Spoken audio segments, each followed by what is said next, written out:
So good morning everyone, especially to our teachers. This is our academic vlog about American literature. So before we begin, what is American literature? American literature is a literature predominantly written or produced in English in the United States of America and its preceding colonies. Before the founding of the United States, the British colonies on the eastern coast of the present-day United States were heavily influenced by English literature. The American literary tradition thus began as a part of the broader tradition of English literature. However, a small amount of literature exists in the other immigrant languages, and Native American tribes have a rich tradition of oral storytelling. 18th and early 19th centuries, the first American novels were published. These fictions were too lengthy to be printed as manuscripts or public reading. Publishers took a chance on these works in hopes they would become steady sellers and need to be reprinted. This scheme was ultimately successful because male and female literacy rates were increasing at the same time. Among the first American novels are Thomas Atwood, Dick's Adventure of Alonzo, published in London in 1775, and William Hill Brown's The Power of Sympathy, published in 1789. This is a novel about tragic love story between siblings who fell in love without knowing they were related. Edgar Allan Poe began writing short stories including The Mask of the Red Death, The Pit and the Pendulum, The Fall of House of Usher, and The Murders in the Rue Morgue, that explore previously hidden levels of human psychology and push the boundaries of fiction towards mystery and fantasy. Humorous writers were also popular and included Seba Smith and Benjamin Penhallow Shillaber in New England and Davy Crockett, Augustus Baldwin Longstreet, Johnson J. Hooper, Thomas Banks Thorpe, and George Washington Harris, writing about the American frontier. The New England Brahmins were a group of writers connected to Harvard University and Cambridge, Massachusetts. They included James Russell Lowell, Henry Wadsworth Longfellow, and Oliver Wendell Holmes. All 17th century American writings were in the manner of British writings of the same period. John Smith wrote in the tradition of geographic literature. Bradford echoed the cadences of the King James Bible, while the Mathers and Roger Williams wrote bejeweled prose typical type of the day.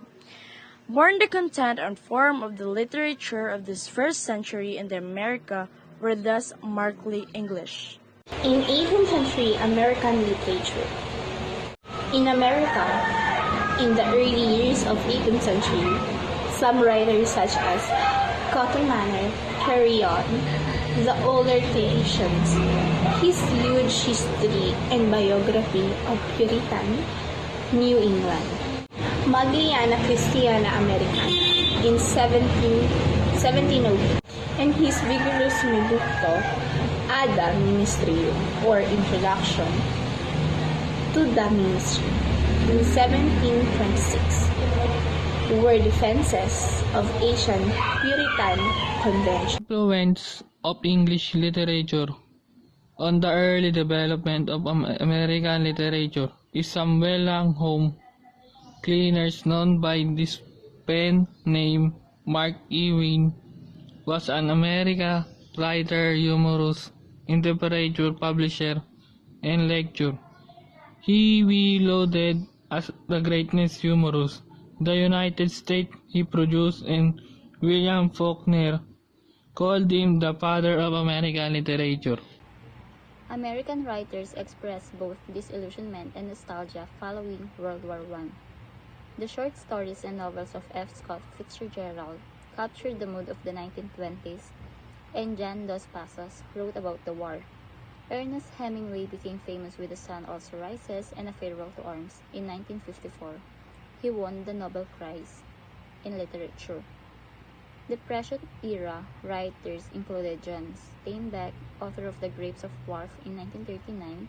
Americans' involvement in World War II influenced works such as Norman Mailer's The Naked and the Dead in 1948, Joseph Heller's Catch-22 in 1961, and Kurt Vonnegut Jr.'s Slaughterhouse-5 in 1969.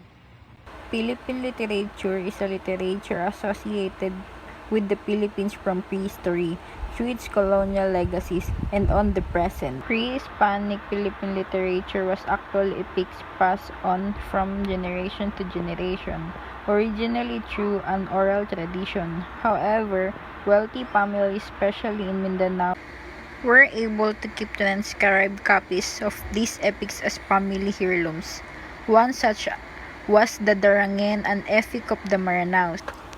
In the post-colonial era, the literature of the Philippines was based on the American literature, but literary content later invaded the themes that express the search of Filipino identity, reconciling the centuries-old Spanish and American influence to the Philippines' Asian heritage.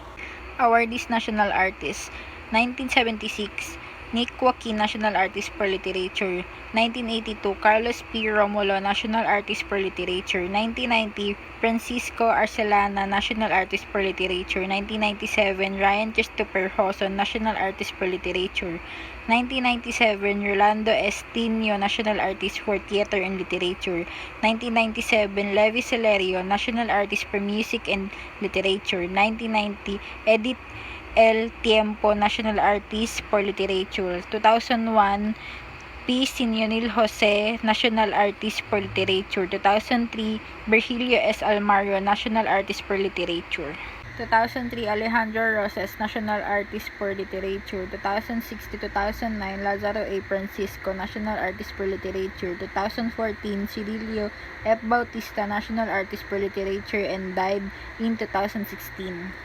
The importance and significance of Philippine literature is to allow people to learn about where they came from and how past events work to shape the different cultures. Through studying literature, look at poems, essays, stories, it can improve our reading skills, and through reading, it can enhance your knowledge. It helps people sympathize it to others.